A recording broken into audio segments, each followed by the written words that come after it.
Welcome to another episode of Nerdy Dating. I'm your host, Zakka, and what's Nerdy Dating? It is a relationship advice podcast from a viewpoint of a nerd here in Kansas City.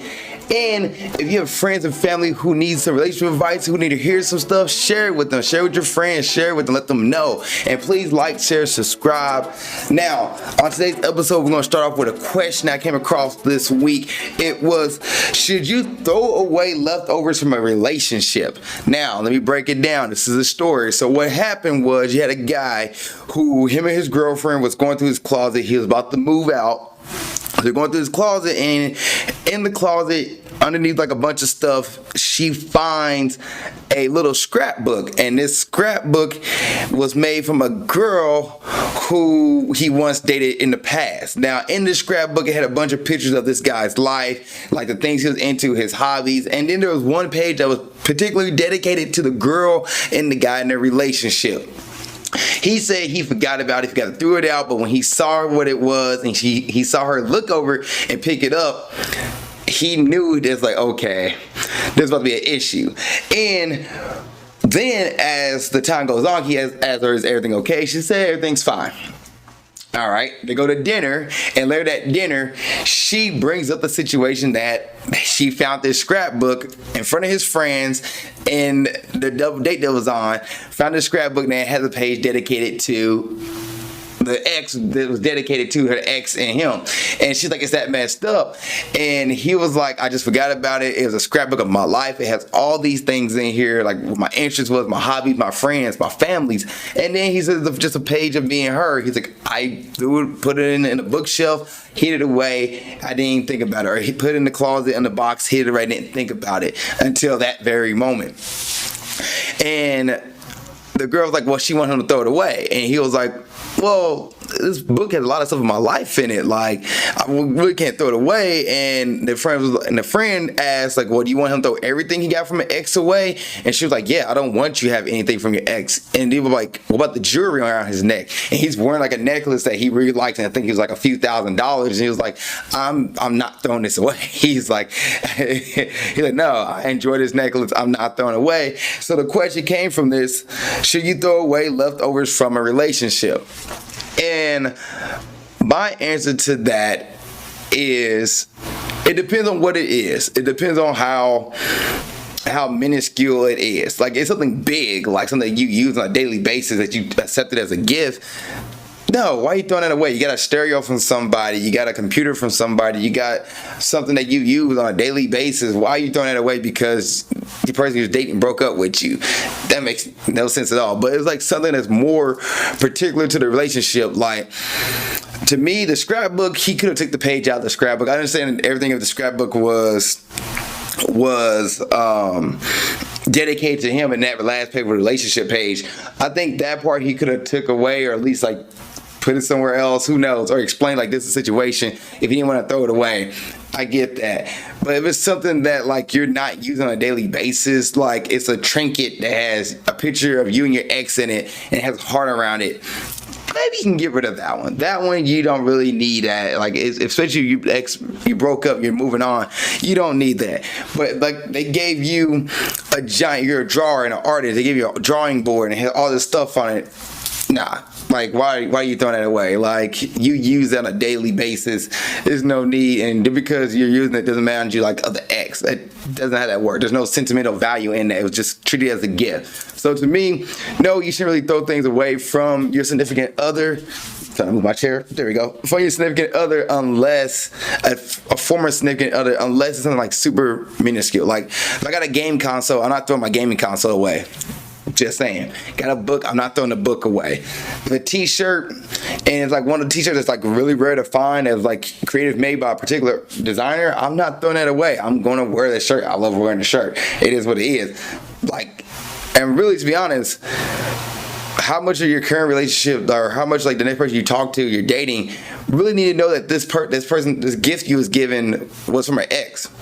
Not really. I'm pretty sure you go ask your significant other what things they got from an ex, and they actually tell you, you'll be super shocked how many things you're like, oh, that was from an ex. Oh, that was from an ex. That was from an ex. Versus like, it was a gift. Accept the gift.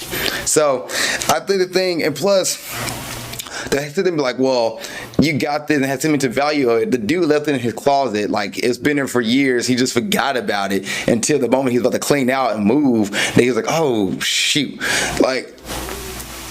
We're not really thinking about that kind of stuff, like the sentimental value of a gift. Somebody gives us a gift and we're like, okay, this is pretty cool to have, and we move on from it the moment we got it, like, okay, but we're not sitting there thinking like, oh, well, I can't throw this gift away because it belongs to so-and-so, and this is my way to keep in contact with them when they moved on years from, like, no. So as far as like, is it okay to should you throw away leftovers from a relationship? It really depends on how small it is. If it's a big thing that you use daily, no. If it's small and like I said, a little trinket, something like that, yeah. If you have it in a closet and like your whole life stuff is in it, but that one page, you can get rid of that one page. But in reality, like, it's not that big of a deal. I love that thing, but the page I just move. It doesn't matter. But as far as like big things you use on a daily, no, you don't need to throw away every little thing. Treat it as a gift that you got from a past friend, and that was it, and you use it. Okay, we're gonna react to a few TikTok videos here. This first one is from Libra.Diaries. Let's see what she has to say. Can someone explain why it's so hard to get the ick from a guy you're in a slight situationship with, but is like not giving you exactly what you want, but you want them? But it's so easy to get the ick from other guys that you're trying to add to your roster, and you know that you don't like them as much, and then when they say something that like shouldn't give you the ick, or like if your delusionship said that same thing, you probably wouldn't get the ick and you would actually really like it. Because I'm about to go on a first date with a guy from Hinge, and he has done like everything right so far. He texted me saying like, oh, I can't wait to see you. And I don't know why, I'm just like, ugh, you know? But if the guy that I'm like actually crushing on and trying to get over said that to me, I'd be like, eee.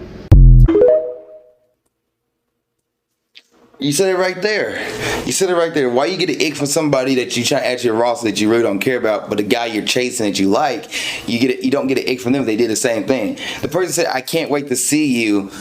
This person's excited to seeing you, to be honest. That's one thing. Like, they said, I can't wait to see you before you go on a date, and you got the ick. You're just not fully into that person, and that's perfectly fine. Now, should you go on a date? Go for it. You don't know what can happen. It might be a fun time, or you might just see like, okay, your ick is valid and you didn't really like this dude from the jump. But go for that date. And the reason why you got the ick because you're not fully into that person. So it's okay to go on a date, have fun, and then just be like, hey, you know, I had a good time, but you're just not really the person I'm looking to talk to, or you know, I'll find somebody else. Whatever you think you want to say to somebody to move on. But that's why you're just not truly into them. So that's why you got the ick. And you try to add to your roster. Okay, you want to, you know, friends with benefits. That's cool. You can go on that date and say, hey, you know, I'm down to hook up. I'm not really down to look for anything more. You can be upfront with him, like you, after talking to him a date, talk to him in person, see how he is. You're like, I'm not really looking to, you know, have a serious relationship. I am down to hook up. Fine, add him to your roster. He's not gonna be, you know, he'll be friends with benefits, but he's not gonna be the main guy you're looking for. But the ones you're looking to date, and the reason why you don't have the ick from them, you know, they did the same thing because you genuinely want to talk to them. You genuinely have a crush on them. You want to talk to them. You're not just entertaining to see what can happen. You legit want to meet them. So that's why you got the ick.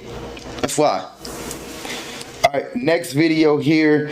This is from Thinking with 6 Heads. So let's see what's going on. What's wrong with women with kids? What's wrong with little Jimmy with freckles and the glasses? He's not my type. Not my type? Yo, no, that's crazy. That's crazy. That's crazy. No, he got a point. But he got a point. But there's nothing wrong with it. Okay. So how about this? How about if you met a woman, right, and she doesn't tell you off rip that she got kids? She's a vibe. No, but that's not something that came up in conversation. It's not something that came up in conversation. Okay. So how soon should she tell you that she has kids? Well, that's up to you guys. If you want up to me, I don't know. Hey, you're gonna be real mad and real sad if you don't tell me something that important on the first date, and we could be vibing 3 months. So what is a female supposed to do? Hey, just so you know, we're feeling each other, we're having a good time. But just so you know, I have a kid. Because now you're giving. Because now here's the thing. We can continue to have a good night. I'm not gonna disrespect you, but from that friends. point forward, we're gonna be friends and we're gonna still have good times. Kids, though? Bro, all you got to offer is fucking your son's fruit gushers that you bought with your EBT stamps. Like, But that's come on, not bro. true. There's a lot of women out there that are the single EBT moms, stamps, man. and they really like go hard for their kids and for their own. You know what I mean? Like they really sit here. They go to work 9 to 5. They go home. They go to their kids, cook. You know, put them in bed and shit. All I see is kids. So what? What's wrong with that? I'm out of here. You don't like kids? No. I love you kids. Want a what? See, so If they were mine. So you want a woman that has no kids? Yeah. Correct? Why? Why not?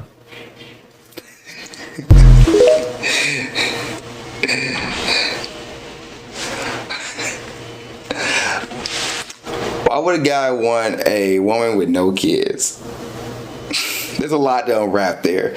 See, it's like you said, it's not my type. I don't want to date a woman who has kids. That's his prerogative. He can go with that. That's fine. And she was like, well, maybe they don't tell you to have kids. One, tell somebody you have kids. I don't care if you're a guy or girl. Tell somebody you have kids. You're going on a date with them, so you know what they're getting themselves into. They know they're like, okay, if I talk to you, I'm not just talking to you. I might be potentially meeting your kids on the line. Now, granted, the person that they're dating who has the kids should be comfortable enough at one point to tell them, like, hey, this is, my kid, my son, my daughter, so and so. Like, they shouldn't hide that from them. That should be known, and when the time is right, both should come to a conclusion when they should meet the kid, or wait for the person who's dating the one, be like, hey, this is my son, I want to introduce you to my son. This is my daughter, I want you to introduce you to my daughter.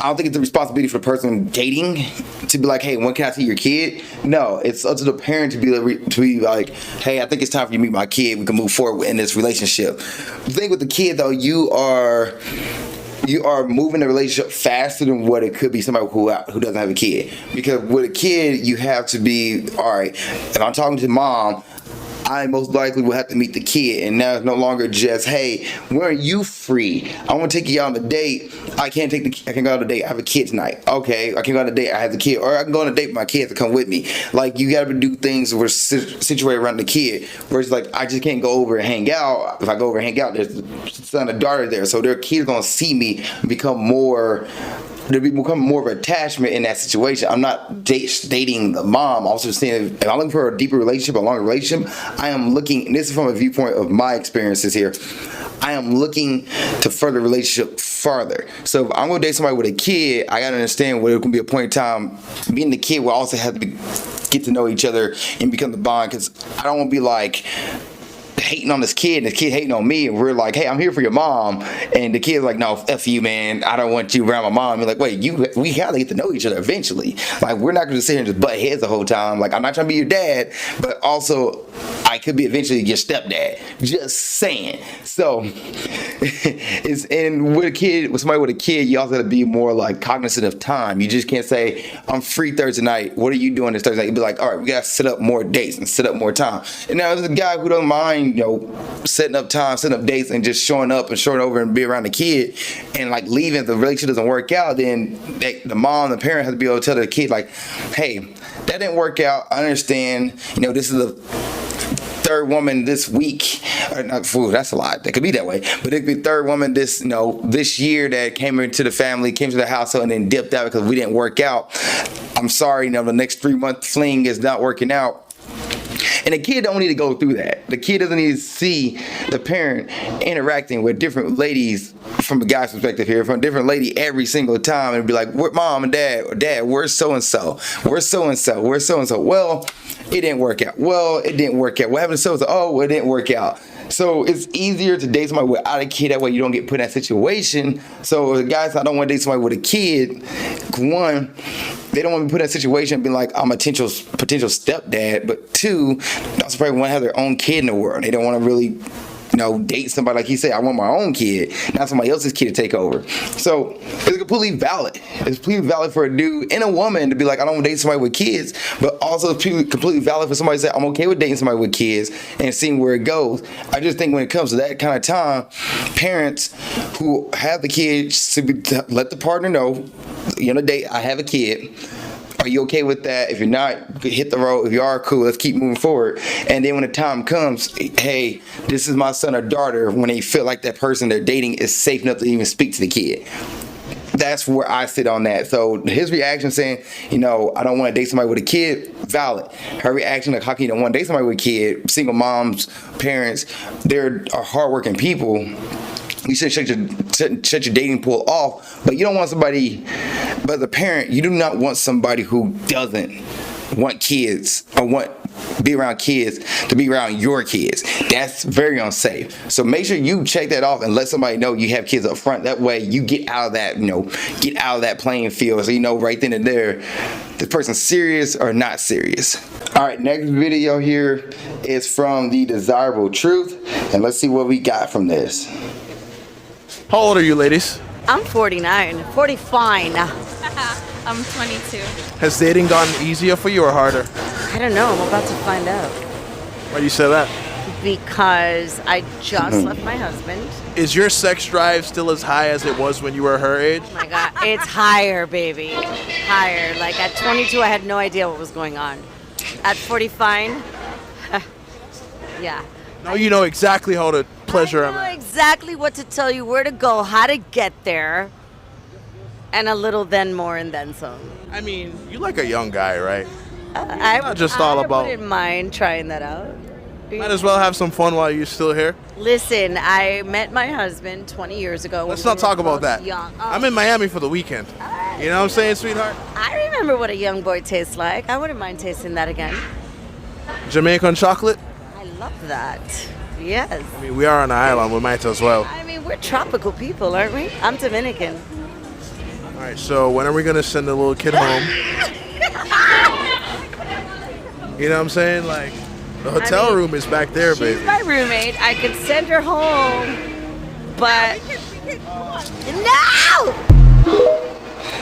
Alright, I just wanted to go over a few things here regarding body languages with this video. So he definitely hit on her when...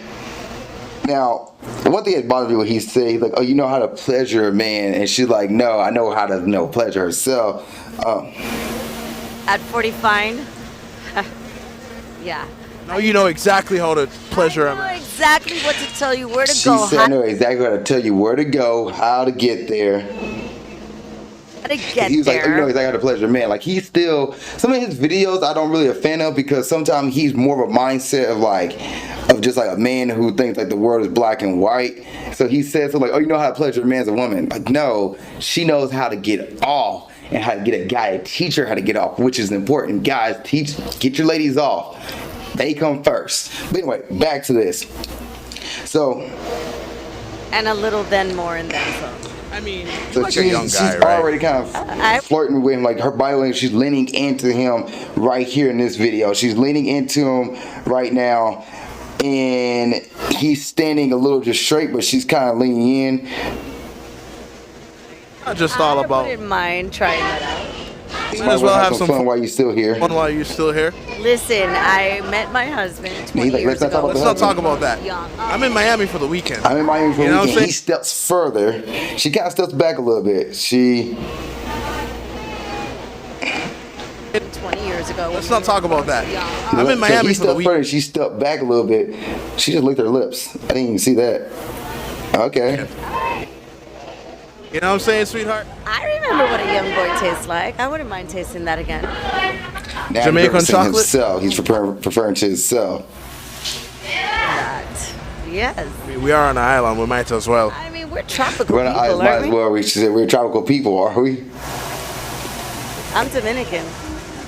All right, so when are we going to send the little kid home?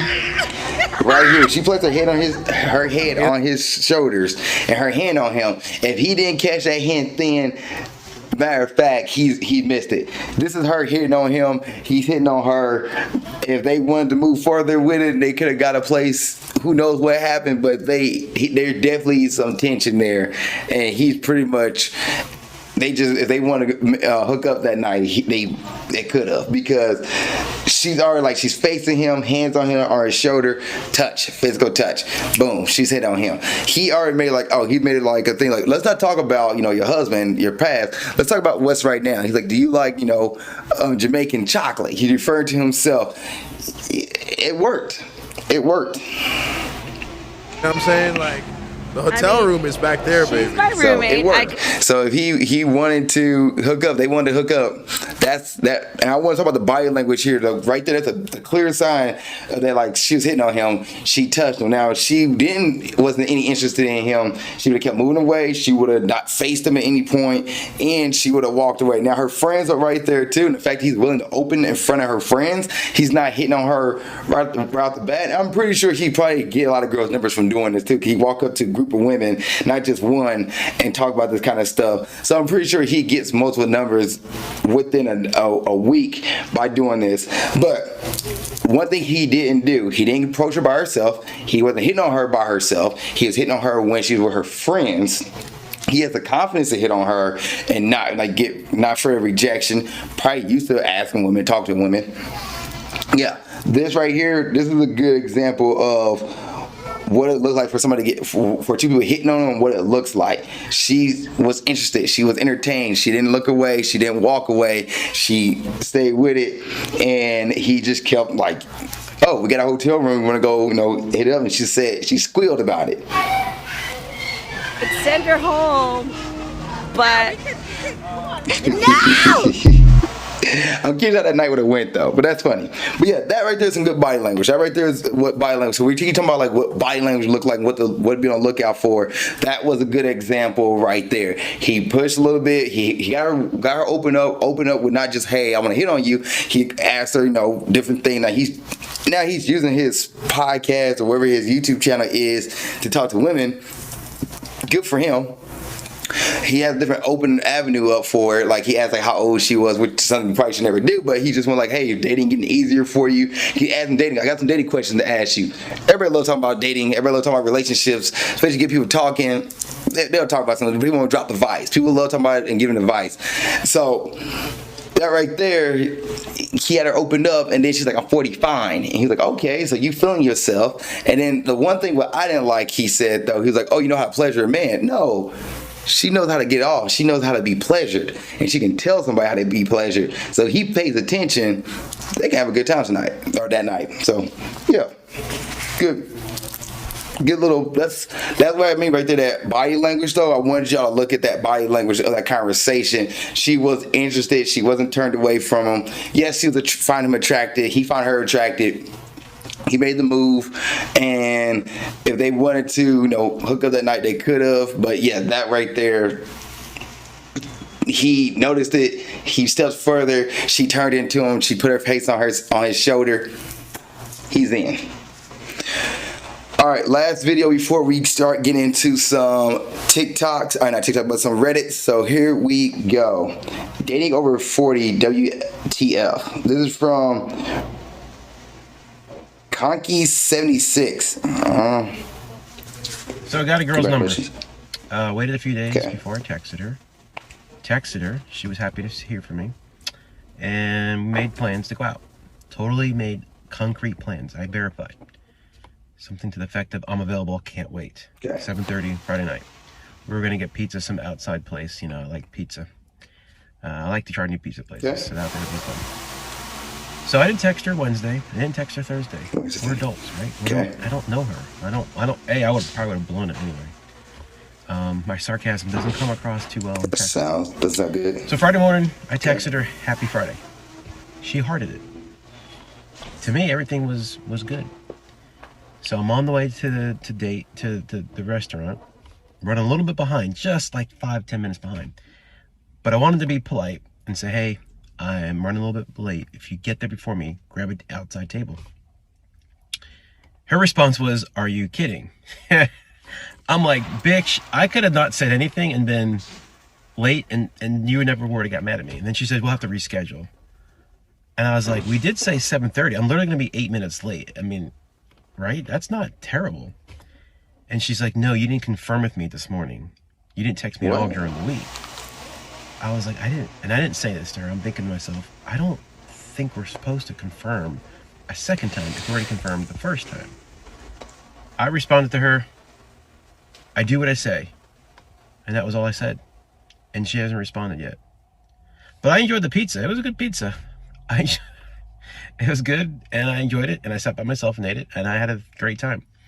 What sucks is I wanted to go to the gym, but I didn't go to the gym, so I'll go tomorrow morning. Anyways, am I the a-hole for not confirming, or are we supposed to confirm and text during the week? I'm not a freaking 10-year-old girl. I don't text during the week. I have a life and business and work and all that other stuff that's going on. Are we supposed to text? I don't think so. Are we supposed to confirm? Apparently we are, because she didn't think so. And if we are, then I guess I fucked up. But anyways. Okay, let's break this down a little bit. So are you the jerk for not confirming? You're not the jerk for not confirming this. You got stood up. That's what happened. If she wanted to, keep this, if she was looking forward to that date, she would have actually had that set up in her calendar. She would have had it ready to go and okay, all right, I'm ready to go. Now, y'all said you set it up on Wednesday. No, you said you set it up on Tuesday, or early in the week. So Wednesday, Thursday, 2 days gone by, you didn't say anything. Okay, perfectly fine. Friday morning, you got up and said, good morning, happy Friday, whatever the case may be. She hearted it. She was excited. She hearted back. Now, were you're like being a jerk about it, like, oh, you're a girl, I don't need a text. It's cool to just double check. I would say, like, it didn't hurt the text, but like, hey, are we still on for Friday night? Are we still on tonight? That's cool to ask. Heads up, but like, you guys planned the date, you showed up, now you was 5-10 minutes late, and apparently she wasn't gonna show up at all. Like, you got stood up, man. But I would say your reaction, one call her the B word, not necessary at all. Saying like, oh, I'm a 10-year girl, I'm not supposed to text. That's not necessary.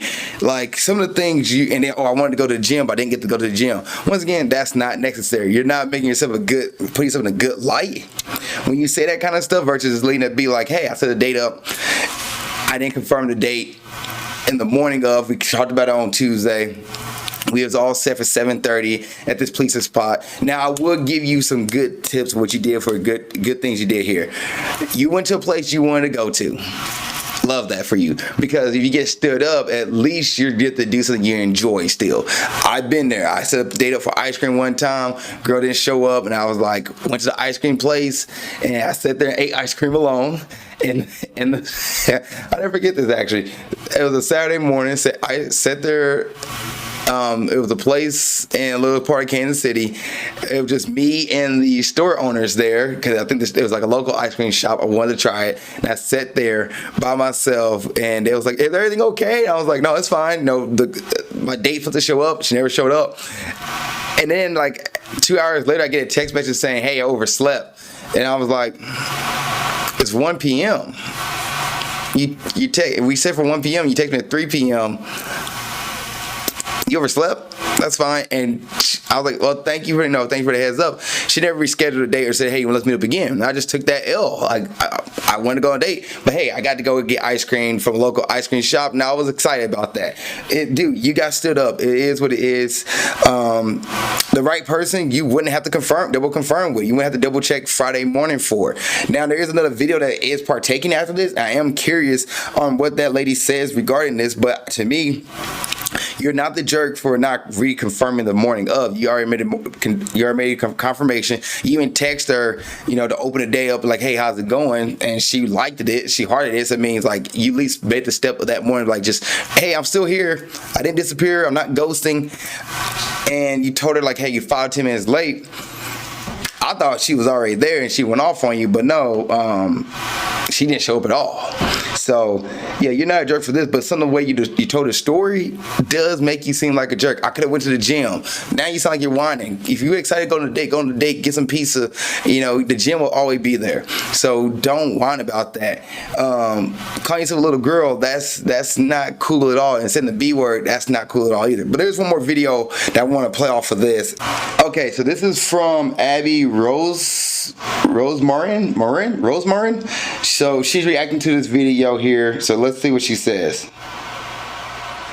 I'm like, bitch, I could have not said anything, and then... Now, I want to help explain why this video is getting ratioed to all get out. And it really doesn't have much to do with texting. I really hope this can be a good lesson for a lot of people. I hope this can be a lesson for men who genuinely want to be good allies to women. I hope this can teach something to the women who have been fortunate enough to not have to hone this skill. And I hope this can serve as validation for the women who have had to hone this skill but would dismiss it away because, oh, that's just my trauma talking. Now, On the surface, this looks like a video about texting before a date. And I will be the first to admit that that alone can create discourse. But that's really not why the man is getting the backlash that he's getting. It is because multiple times he tells on himself, and women who have been through the trenches picked up on it like that. Now, the part that I stitched is one of the times where he's a little louder in telling on himself. Because as much as he tries to laugh it off, he cannot hide the contempt. And that is not contempt for getting stood up, but contempt for women. Like, aside from the fact that he so casually uses the word bitch, the way he's talking gives off the energy of, how dare you try to talk to me as if we're equals. Another moment of note is when he talks about texting like a 10-year-old girl. Now, for some people, these were so subtle as to go by undetected. But for women who've been to hell and back with misogynistic men, he might as well have had a bullhorn. Now, barely a week goes by without somebody asking me how these abusive relationships start. And the thing is, they start with normal people. These abusers put a lot of time and effort into their good guy cosplays. Because they know that if they start off as their actual selves, if they introduce themselves with, hi, I'm volatile, have a fragile ego, and see women as barely sentient vending machines for gratification, they're not gonna get a date. So they do their darndest to pretend they're one of the good ones, an ally, a good guy who gets it. But because their misogyny is downright palpable, it will sneak out from time to time during this cosplay stage. And sometimes we consciously pick up on it and explain it away because, oh, that was just my trauma talking. Sometimes we unconsciously pick up on it and tell ourselves, wow, I'm just really insecure and crazy. And sadly, that skill is only honed when we learn the hard way what happens when we don't listen when they're telling on themselves. And this is why we have that saying of, you really don't know the guy until the first time you have to disappoint him or tell him no, or the first time you have to raise a concern that he could take his criticism. Because the misogynistic men are more than happy to keep playing like they're a good guy so long as they're getting what they want. Now, am I saying that 100% of the commenters are commenting because of that? No. But I am saying that I'm willing to bet money that the backlash is primarily driven by women who are consciously or unconsciously picking up what he didn't realize he dropped. And for whoever needs this reminder, if you meet somebody and your gut is immediately telling you that they're bad news, it's only your trauma talking because your trauma gave you no choice but to have to fine-tune that detection skill. Okay.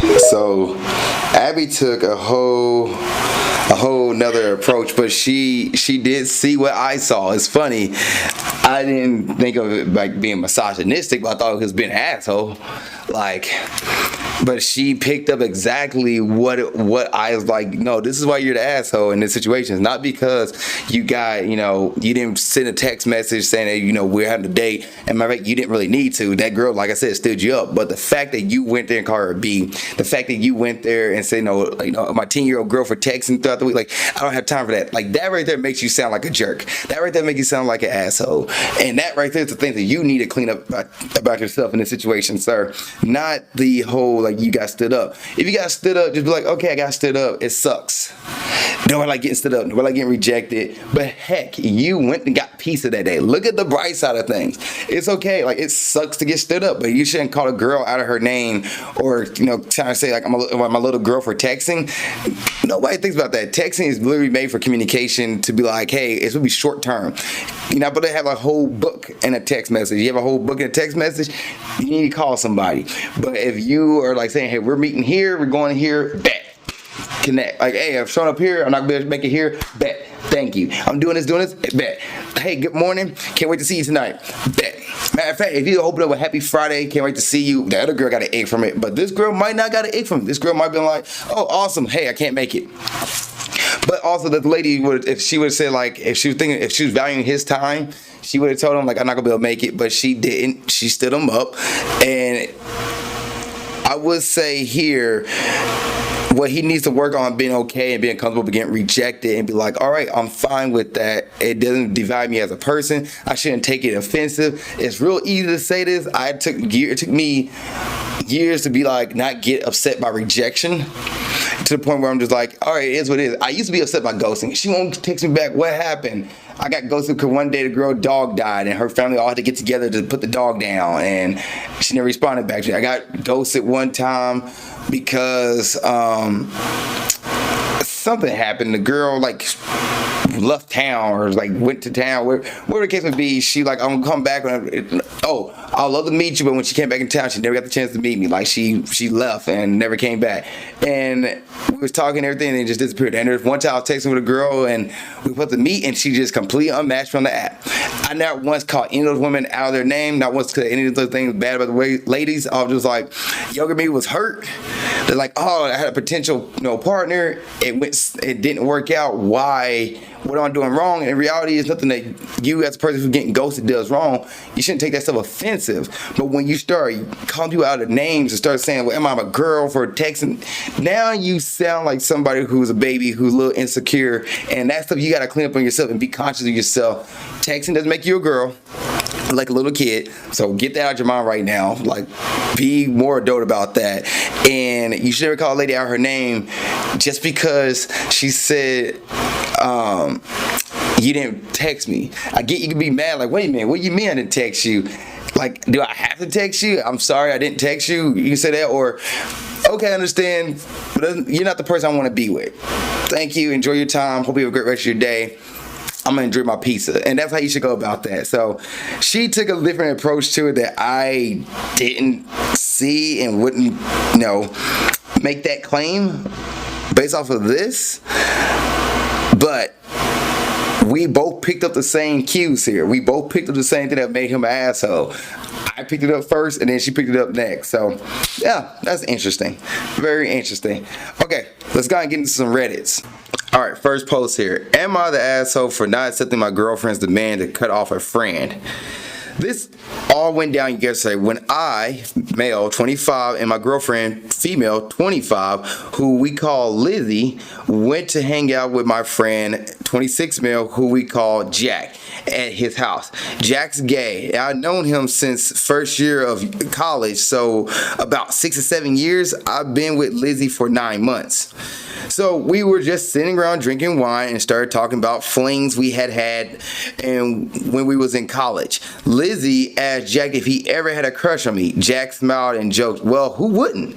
But she kept kind of pushing the issue, but it was pretty in a lighthearted manner. I thought it was making Jack a little uncomfortable, but he ended up saying that he had a crush when we first met, which I never knew. He said he heard that I was bi before he really knew me, so thought there was a chance. But then he got to know me and found out that I was straight, and he was happy that he landed such a great friend instead. I just made some comment that it was a shame that I was straight because we could have been a cute couple. He laughed and said we would be, but he thought Lizzie and I made a cuter couple. And the conversation moved on. Lizzie didn't seem put out at all by it. She just said something about it being sweet. When we left and got back to our house, she sat me down and said she didn't want me being friends with Jack anymore. She said she wasn't comfortable with me being friends with someone who was interested in me, and she thought that was a reasonable boundary to have. I was kind of stunned and said that just because he had a crush on me when we was 18 doesn't mean he's interested in me now, and that he never made any sort of move on me at all. He really is a close friend. I wasn't going to drop him when he hasn't done anything wrong. She got pretty mad about it and seemed that it was a basic question to ask, a basic not request, but basic thing to ask in a relationship, to put your girlfriend over your friends who had a crush on you.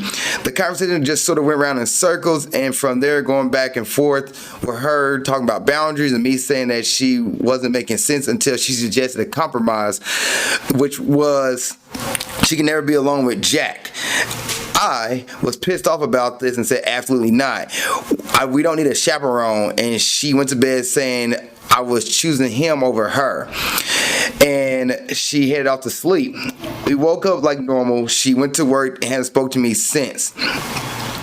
And and before this day, I never seen her as a jealous type. She got me thinking that I was maybe being unreasonable. I would say I've had a pretty bad history with being given ultimatums, as I was in a toxic relationship before with a girl who would give them to me often, along with a lot of other issues. Lizzie knows about this, and Jack was actually really important in my life in helping me get out and over that relationship.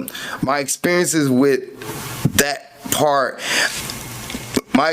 that is part of why I don't know if I can trust my own judgment on this, though, as I'm kind of predisposed to mistrust anyone telling me I have to cut people off for them. So that's where I'm at. I'm trying to figure out if I'll be wrong to refuse her compromise. I know I probably could have communicated better, but I feel really blindsided by this, and I can't imagine hurting Jack by saying we can't hang out anymore. I love Lizzie, and I don't want to hurt her either. Our relationship has been great so far, and this is the first serious issue we encountered. So am I the asshole for refusing to budge on this? Put it this way. You known Jack for 6 to 7 years. You known Lizzie for 9 months. Jack has helped you get through a horrible relationship. He has been there. He's been a good friend. He's never hit on you.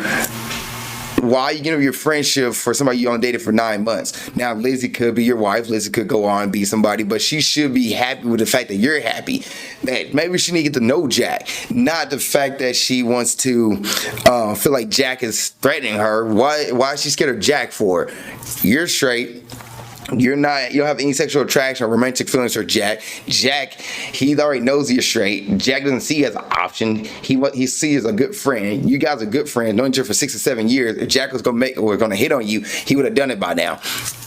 And the reason he started talking, he thought you was bi and gonna find out you wasn't. So he's like, oh, cool, I got a friend out of this. All right, so be it.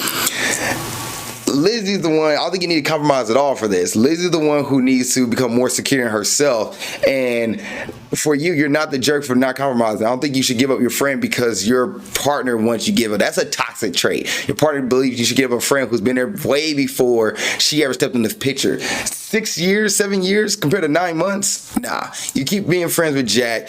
She will have to get used to that. If she doesn't like it, then she needs to go. She can leave the relationship. She doesn't have to be, she doesn't put herself through that. But know that she can't bring a wedge between you and your friend that you've been friends with, and Jack has not done anything wrong. He's not given any bad influence from what you said. Why would you lose a good friend because your partner wants you to get rid of somebody because they feel threatened by them? No. She's probably the same girl who don't want you to have female friends either. Like, that's an insecurity that she needs to work with, and she needs to become comfortable with that. And maybe her thing is to talk to Jack, and maybe her to hang out with Jack, but that's got to be up to her. She got to be open to being friends with Jack. You shouldn't cut off your friendship because your partner wants you to. Not at all. 6 or 7 years, nothing happened. Like, come on. She's insecure. All right, next question here. Getting depressed thinking about women, what to do? As the title suggests, I'm getting depressed when I think about women, but at the same time, I can't attract any women. I've been single for 4 years, no intimacy or sex in the last 4 years or so, no hookups or one-night stands. What can I do to stop thinking about women altogether to the point where it doesn't matter anymore? Is there a mindset that I can adopt which can help me with this? It's making me anxious every time I look at someone who I think is attractive, but at the same time not being able to attract anyone. What can I do? I completely lost faith in dating and don't think I'll be able to attract women. It's women. He says woman. Attract women ever again in life. My advice to you would be to read books, like listen to podcasts, would be to find confidence in yourself, start following your hobbies, start following your things you're into, start building yourself up. You gotta find you gotta get confident in yourself first. One, you gotta start saying, like, I used to do this and I still is the thing. I surround myself around positivity.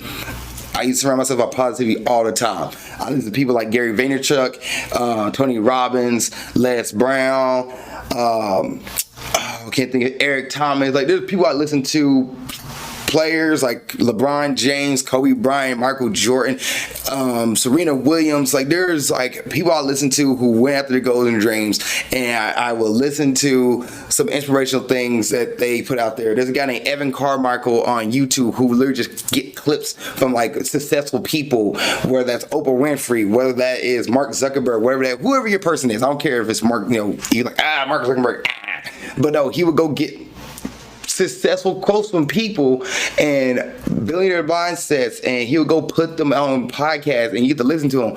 Bruno Mars, Beyonce, Taylor Swift. He will find things that people are into and listen to what they say, the motivational stuff they would give. And I used to listen to that stuff all the time, every single day, and I would write down like towards my goals every day before I go to bed. Towards my goals. I gotta do this to reach my goal. I gotta do this to reach my goal. And that mindset, me just focusing on myself and me like building my confidence up, building myself up, women would come talk to me and find themselves more attracted to me because I was more confident in who I was as a person. I wasn't trying to chase women. I was building myself and women came. That's the way you have to look at it. And another thing I listen to podcasts. I listen to dating podcasts, relationship advice podcasts. Listen to what women find attractive. Listen to what women look for. Look at how to build myself up as a person and what can I do to be better in myself. Those things, self-help books is what another thing I used to do and read. John Cena is another person who puts out good books about self-help. He has a book where it's just every day it's a different quote you can read. And like, okay, this is what I'm going to read today. This is my quote for today. Surround yourself around positivity. Don't take a negative approach to anything. And you're like, oh, well, it's hard. It's not hard when you surround yourself around positivity. When you put posters up, I use my room to be filled with achieve greatness, conquer your challenges, overcome your obstacles. I used to put up things that remind me to stay positive because the world is so negative. And when you look at the world, you're like, well, women not coming up and talk to me. Women not going to come up and talk to you. You got to go approach women. So you're not going to see they like, oh, I'm still attractive. But when you start building yourself up and start getting that mindset like, I am attractive. Dang, I look good. Okay, I'm going to hit the gym, work out a little bit more. And okay, I like the way I'm looking today. I like the way I feel today. I'm wearing clothes that fit a certain way. Okay, I like the way this fits on me. All right, I like to I like playing things I enjoy. My hobbies, I'm feeling good about myself. Start investing in yourself first. And when you start investing in yourself first, people will see it and people will start falling to you. People will start coming at you. When you invest in yourself, you attract people. And one thing when I said reading books, I read books about self-help. I read books about relationship. I read books about advice and what body language looks like and all these things. And maybe for a podcast, I might put an episode of all the books I read that helped me get better at talking to women and better at being confident in myself and learning who I am. So that can help you as well. But what you can do, these are things you can do. Listen to podcasts, read books, surround yourself around positivity, build yourself up, build your confidence up. And once you become confident in who you are, ladies will come. They will come. I'm telling you, get yourself on a dating app, post a picture of you smiling, post a picture of you, showing shoulders up, chin up, head up, smiling kind of thing, doing things you love doing. People will find that attractive. People love watching. People glow when they see somebody they love or are attracted to doing things they love doing. They just get excited about that. Matter of fact, one of the episodes of Kardashian I was listening to where Courtney, who dates Travis Porter, I believe, one of the musicians, she said, I love it when he's on stage. I love seeing him in his element. Ladies love seeing guys in their element, seeing things they do. So that's where you need to start at, sir. Like, build yourself up first. The ladies will come. And same thing with women. Guys will see it. Guys will see you got confidence in yourself. They're going to flock to that. So be confident in who you are. And a secure man, I should say, will flock to that. An insecure guy will be like, well, he's not going to do that. You don't want to date an insecure person. So invest in yourself, man. That's where you got to start with. Invest in yourself. Read some books. Listen to some podcasts. Learn about yourself. And then the ladies will come. So don't focus on trying to get ladies. No, don't do that. That's the wrong way to go. Because you're going to eat yourself alive. Like, nobody's finding me attractive. You're constantly trying to go after women. You're chasing too much. Stop chasing. All right. Next post. My husband and I have oral sex most of the time. Is this weird? I, 26 female, my husband, 30 male, have been married for a year. When we were dating, we had mostly vaginal sex. Since we got married, we mostly have oral sex. We have oral sex probably 2 to 3 times a week and vaginal sex every 2 to 3 weeks. I'm bisexual, so I'm not complaining and can't come from being penetrated anyway. Most women can. You listen to podcasts and read books, like about 70% of women don't come from penetration. But I still love being intimate with my husband and we're both sexually fulfilled. But I've mentioned this to some of my friends and my friends find this weird. They tell me I'm basically just having lesbian sex. So is this weird? Not at all. Not at all. You guys are both pleasuring each other. You're both coming together. Like, you guys are both having a good sexual relationship with one another. Y'all both married. No, nothing's wrong with that. It's not weird at all. you guys are fine. The fact that your friends don't want to go, like, they think it's weird probably because they don't go down on each other. That's probably what's going on there. Their significant other doesn't go down on them, or can't speak now, or they don't go down on the significant other. But you guys are going down on each other 2 or 3 times a week, so you're at least y'all coming 2 or 3 times a week. Y'all at least having, that sexual experience 2 or 3 times a week. You guys are good. There's nothing weird about that. And how you handle your relationship, and if you're doing things that you both are consenting to and you both are happy with your guys' relationship, it doesn't matter how your relationship is compared to somebody else. Don't compare your relationship to somebody else. That is where the problems come into. We start comparing, well, they do this way. If you guys are both happy, you guys are both content in your relationship, what's the need of comparing it? Don't do that. You're just going to bring unnecessary drama to your circle that you don't need. Your friends are the ones who are weird because they probably don't do that. They probably don't go down on each other. They probably just don't think anything other, like, oh, they don't look at oral, and you probably ask the significant other, like, how you feel about this. They probably be like, I wish I could have had it more. So don't feel bad at all. You guys are fine. All right, last one here, and this is a long one. My 37 female. I'm 37 female. My husband, 38 male, wants to be poly, but only after he already cheated. My husband, Greg, 38 male, and her name is M. So her name is, and I married, 37 female, have been together for 18 years, married for 8. Throughout our relationship, Greg has developed crushes on other people, as have I, but never seriously. Recently, though, he been toying with the idea that he's poly. I am not, but I realized that we've been together since we were kids, and we both grown and changed. I want him to be happy, so it's something I'm willing to let him explore within reason. I don't love it, but I love him enough to try. Okay, supportive. The problem isn't that he might be poly, it's the reason the idea came up. He has a co-worker, Randy, 30 female, who he's become obsessed with. Over time, he's beginning to spend more time with her, and I could sense that he liked her.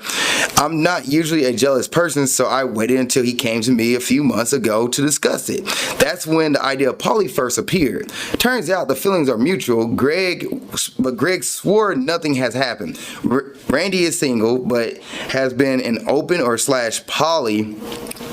I'm not sure which relationship before. I asked him to let me know anything happened before it happened so we can talk about it. He agreed. He promised he loved me and our relationship wouldn't change. Okay. Greg and Randy started hanging out more and more, even when I told him I wanted to spend time with him and I wanted him to take it slower. I felt like I barely saw him anymore. They were spending so much time together, but Greg still swore nothing has happened and they were just friends for now. They kept going back and forth being friends and discussing the option of dating. I never quite knew where they were on the spectrum at that time. It was driving me crazy. I wanted to sit down, all 3 of us, but Randy kept making excuses. I felt like I was the only one trying to establish any kind of communication and boundaries. It was making me more and more anxious until I finally confronted him about it last week. It turns out that something had happened. They had kissed before he even spoken to me about at the beginning. So they kissed before they even had a conversation about him being poly. They had also been increasingly physically affectionate, holding hands, hugging, kissing on the cheek, etc. Greg is pretty tactile in general, but he knew how uncomfortable this would make me, so he deliberately kept it from me. They were basically dating the whole time, just without actually going to bed together. You just said it right there. I feel so betrayed and angry and heartbroken. I thought I knew him. I thought I trusted him. I was putting myself through all this to make him happy, but he ignored my feelings and he did whatever he wanted anyway. He says he had a few friends since we moved across the country that Randy has become too important. He said he has so many few friends since they moved across the country that Randy has become too important to give up. So I can't ask him to stop spending time with her. Wait a minute. But what about my feelings? Why am I the only one making sacrifices? How could he lie to me like that? Why doesn't he care about my feelings at all? What should I do now? Can we go back from this? can we come back from this? Any advice is more than welcome. I'm feeling so lost right now. We're currently sleeping in separate rooms and I'm seriously considering divorce. Mary, you are third wheeling your own relationship. You're third wheeling your own marriage. It's time for you to divorce him. I'm sorry. He is spending more time with Randy than he is with you. Your own husband is spending more time with somebody else that he consider a friend. I'll put that in quotations. A friend over spending time with you. You see your husband less and less than the girl that he's talking to, that he considered a friend, more to you. He kissed her. That's right there is cheating enough. You don't need any more validation. He doesn't care about your feelings. It's okay to end it. Like, I know you've been married for 8 years, y'all been dating for 18 years, and it's scary out there to break up with somebody after all that you guys have been through. But you know what? It's time. It's time. He doesn't care about you. He's not investing in your relationship. And he can say he cared about you, but if he did, he wouldn't do this to you. I'm sorry. It's time to break up. It's time to get a divorce. It's time to end it. Because you don't want to be poly. He wants to be poly so he can keep messing around with Randy. That's what it is. He's doing it until he can cheat. Not because he actually loves you. He's not because he's actually poly. He wants to bring a third in the room or whatever the case may be. He's doing it so he can cheat with Randy. He's not trying to cheat. Like, he's not just trying to go out there and have fun with anybody. He's trying to cheat with Randy. It's time for you to end it. I'm sorry.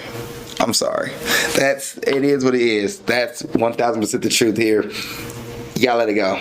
I don't think therapy's gonna change it. I don't think counseling's gonna change it. He made his bed. It's time for him to lie in it. You guys gotta end it. I'm sorry. Alright guys, that's it for this episode of Nerdy Dating. If you like this episode, please give it a like. Please share with your friends and family. Thank you guys so much for listening. Also, if there's a question you want to send in, please send it to alizakkanerdydating@gmail.com. That's alizakkanerdydating@gmail.com, and I will answer on this episode or next episode of Nerdy Dating. Also, you can put your questions in the comment section below and I answer them as well. Thank you guys so much for watching this episode of Nerdy Dating, and keep being awesome. Thank you for watching this episode of Nerdy Dating. I really appreciate it. If there's another episode you want to watch, you can look at it right there. If you want to subscribe to the page and watch more content, it's down here. Also, you have a question about dating, you want to put it in the comment section, go ahead and do it. Or you can send me your dating question to my email of alizakkanerdydating@gmail.com. That's alizakkanerdydating@gmail.com. And I will answer your question on the next episode of Nerdy Dating. Thank you so much for watching the show. I appreciate you, and keep being awesome.